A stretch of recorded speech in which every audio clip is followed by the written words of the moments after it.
Hello everyone. I've just been to infirmary for a scan. I won't know what'll happen well later. Anyhow, I'm on the stroller tomorrow. So anybody ever want to look around the stroller, please come down so we can show you around. What I'm going to talk to you about today is I'm going to lose a child. Now I've been in that position where I've got no children. Well, I've got one daughter, bless her.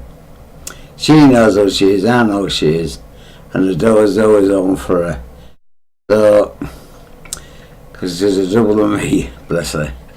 Alright Mel, love, I love you. So you take care. Anyhow, I'm going to get to where people in life, they've lost a child. Now, when you've lost a child, don't worry. You worry about it, but don't worry about it that you're never going to see that child again, because I'll guarantee you, you are going to see that child again. Now, like I said before, the love in your heart for that child is very, very low and depressing. But always think of this. That child will always be with you. There's somebody, member of that family that's already passed on, what's bringing up your child. And they'll bring that child over to you through to visit you regular. And sometimes you'll be sat there and you think, shortly after you think, well, what's that smell? And you can smell your child. And that's what it is. It's just giving you, letting you know that I'm here, mum, and I'm being looked after, so don't worry about it. And don't worry about it, because when you grow old and die, well, pass on, I don't like saying die, but when you pass on, that child will be there to meet you with the family that's been looking after that child. It could be your granny, your granddad, great granny, great granddad, like I said before, your father, your mother, you know what I mean? So, and that child, when you get over and you think, well, she'll all be grown up now, I wonder what she looks like. You won't.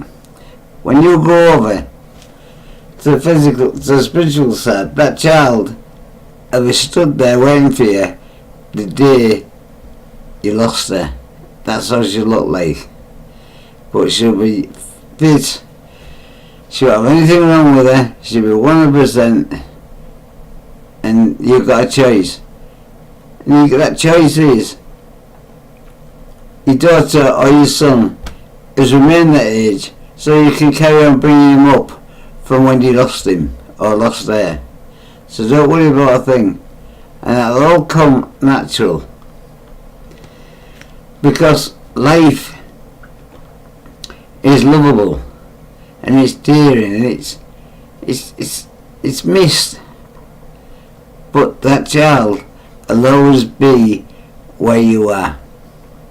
If you go shopping, if you go on holiday, that child will go with you. But you won't see that child. But he will be with his carer. But he'll be with you, alright. He'll be sat in your lap. He'll be playing with you. He'll be pointing people out. He'll be playing with the other children. And that's how it is. So, and remember over there, that side, there's no depression, there's no jealousy, there's no hatred. It's all love and content and peaceful. So every time, every birthday, light a little candle with a little cake, look at his photograph who you lost or her photograph who you lost, and tell him about it and say, happy birthday darling, it's your mum. Have a good day, and always say, and tell them who's looking after you, we thank them very much. And one day we'll make it up to them for what they're doing for you. Okay, so don't worry about a thing and don't get really depressed. That child is always with you.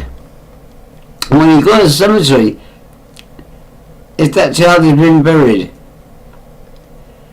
the child will be stood next to you with your carer who was looking after her. So when you're cleaning that grave, putting flowers on, the child will be helping you put them flowers on that grave and tidying up that grave. And that child will give you a hug and a kiss. You won't feel it, but someone might just touch your face and you're shaking and think, what was that? It's the pain. It's saying, I'm here, Mum. I ain't gone, I'm here. Thank you, Mum, I love you. Or it might stroke your hair. You know what I mean? Just to let you know. But you see, because we don't talk about the spiritual side of life, people are wary all the time. And there's no need to be wary. You just got to put two and two together and what makes sense. The spiritual world, our guardians and angels and God ain't going to produce a spiritual side of life if when we die, if we passed on, that was it.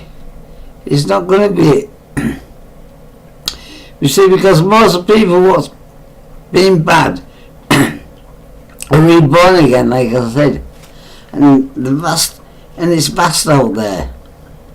There's certain levels and there's lower levels, and if you go all your life, and alright, you might have been poor, you might have had no money, you might have struggled all your life, but you've never harmed anyone.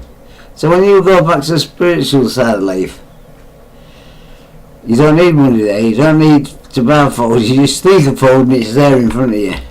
You can cook your food. You see what I mean? You can eat your food. You can go then to your mums and dads. You go to your mums for Sunday dinner and take the bins with you, because the bins are there waiting for you. What was lost before. So, and you'll be worried then about the bins on the physical side. But you won't be in a depressive state. The only time you get depressed or get upset is when they're upset on the physical side and something's happened.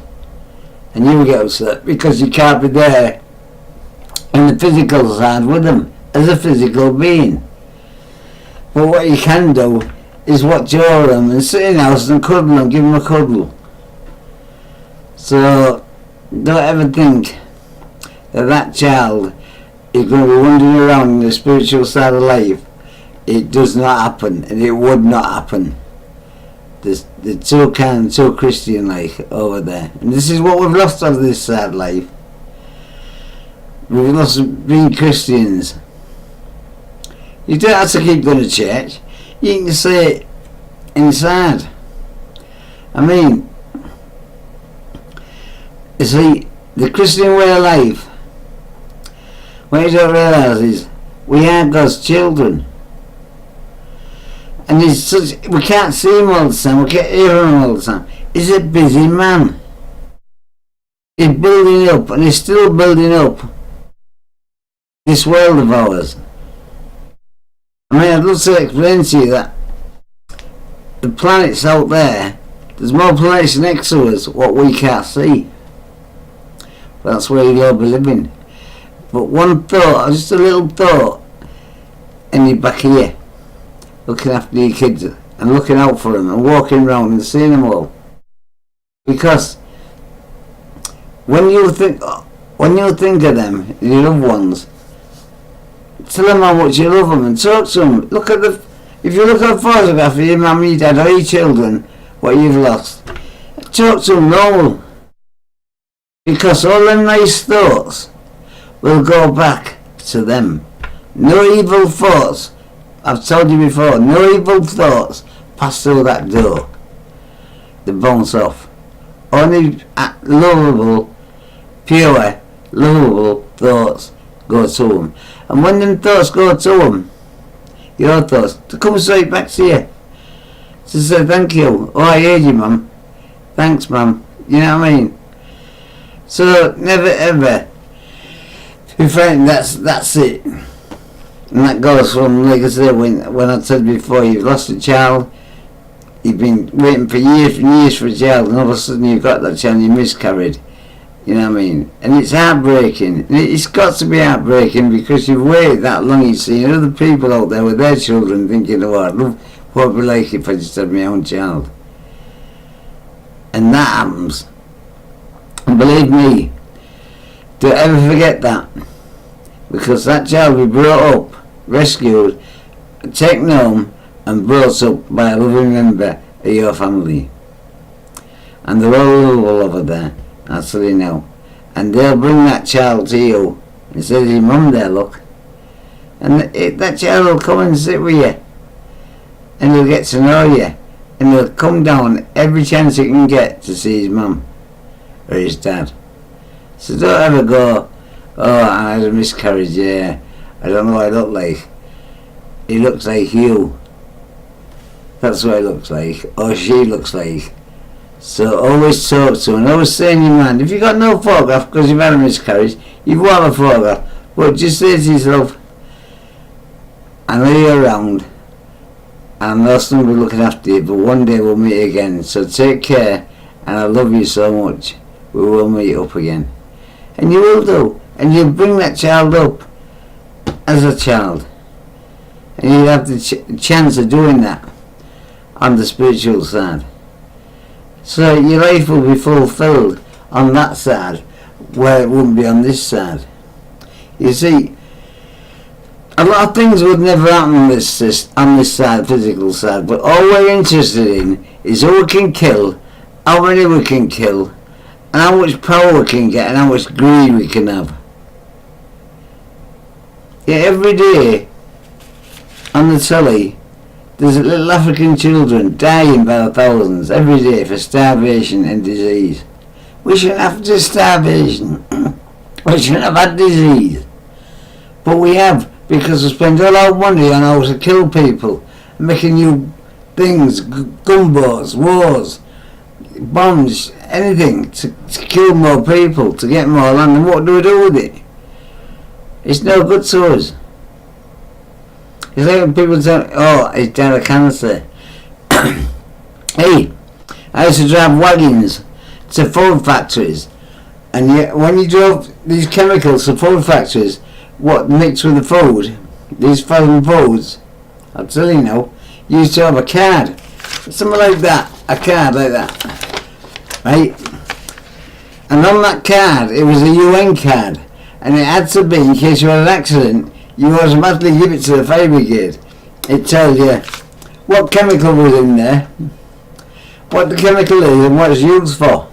So they could use the correct chemicals, firefighting chemicals, on that chemical so it didn't explode or didn't cause more problems. And right at the bottom it said, if not correctly mixed with the foods it's testing for, it will cause first, second and third degree cancers. So, you know what I mean? The government could cure this. You're putting chemicals in all your plants. They're all creating cancers. You see, you got everybody is born with a male cancer. Ask any doctor. Born with a male. Everybody's got male cancer. A cell in his body. He's born with it. But as usual, it's all you women that cause the problem. As soon as a female cancer cell enters your body, that's it. They'll start creating havoc. And this is how it is. So instead of spending 40-50 billion on nuclear weapons, which are never going to be used anyway, well, some of them will, but the majority will never be used. What do? They're trying to do that. They'll spend £1 on cancer. They'll have you ringing about donating and everything else. Oh, and it looks good. Oh, we've got cancer. You know what I mean? It's sort of like all these charities saying, well, we're a charity, you know, donate here, donate there. Most of that money goes to pay for their wages. It didn't go to get cancer out like this. And if these scientists was any good, they'd be able to cure cancer. But they're not that bright, are they? Because they insist that these chemicals don't go on these foods. And it's all grown naturally. And what we don't use and what we waste, get over to Africa. Build there, go over there in droves, build their countries up. What we should have done in the first place. Feed them poor little children, they're born, they ain't got nothing. You look at them and you think, well, it's disgusting. And what hurts me is, you get no colours over here in the civilised world, same as America. You get no colours saying, well, what about Africa? Let's start saving money up to stop them children being killed or maimed or starving to death or dying of diseases. That doesn't happen, does it? No, because what it is nowadays, it's what you can fucking get and what you can keep hold of. So anyway, I'm telling you now, when you lose a child, never ever forget that child, because that child will always be with you and they'll always come and visit you, and then when you pass, you will see that child again. Now, she can either be grown up, or you can say, I want to raise my child as when the day I lost her, and she'll go back to the day she lost you, and that's what'll happen. So don't worry about a thing. You bring that, you'll have your life again, right? Anyhow, I'm gonna get going. We'll discuss something tomorrow night about people, about paedophiles. So yeah, we'll go to them tomorrow night and I'll discuss them and tell you what happens to them, and I'll guarantee you you'll all agree with me. Most of the things I'm telling you is because I used to leave my body regularly and go for walks, and I used to meet people and talk to them. I used to meet my guardian. And I've already been told I've got apparently on my left shoulder a little white angel, angelic angel, which I can't get rid of. I don't want to get rid of. I love her to bits. If she's there, she'll stay there. She can have anything she wants. But she looks after me. My guardian looks after me. I've seen what happens to these people, and I get to find out after these people what happens to them when they pass on. And that goes for all paedophiles, all different societies. The Christian society, Catholic priests.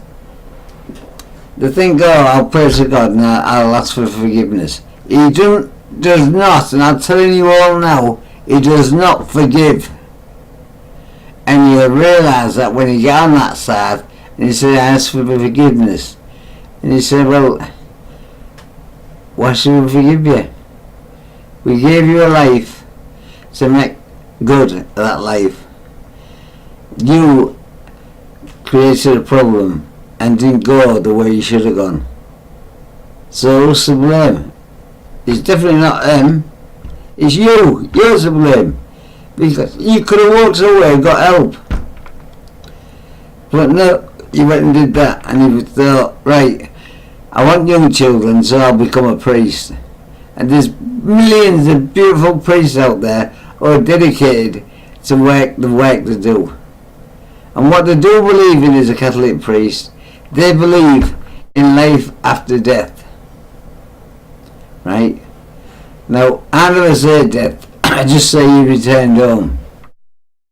So, anyhow, when I'm walking around though, if anybody's got about to say, I'll have my little school with me, or I'll be working on the ship on a Sunday on the trawler. Talk to me, and I'll explain to you about the afterlife. Because people are frightened to talk about it, and yet it's there, all for all to listen to. And I'll explain it to you, why we've got an afterlife. Like I said to you, the same people that never get there. And tomorrow night, when I talk about these paedophiles, I'll tell you where they go and what happens to them, and you'll be surprised. So don't let, because they get away with it over this side. The place you don't get away with it over is when you turn to the spiritual side, because they know and seen every day of your life, and it's all recorded. So you can go over and look at it yourself and say, well, like me, when I finish, I want to come back later on. If I come back to Earth, the physical side, I want to be a paediatrician, a child specialist in cancer for children. But I don't want to work in places like this. I want to work in Africa, in third world countries, where I can help them children, whereas they're struggling, whereas I'm not interested in money. All I'm interested in is saving the lives of them poor bairns. When you look at them, they must think, well, you know, at the other side they must think, well, you know, why should they go through all this? You know what I mean? Which is wrong. It's terribly wrong. And you know, I'm going to love and bless you all. And hopefully things will get better as I go along. Because I'm going to talk every night now about it, about the afterlife. Alright. So you take care over there. God bless you all. Walter.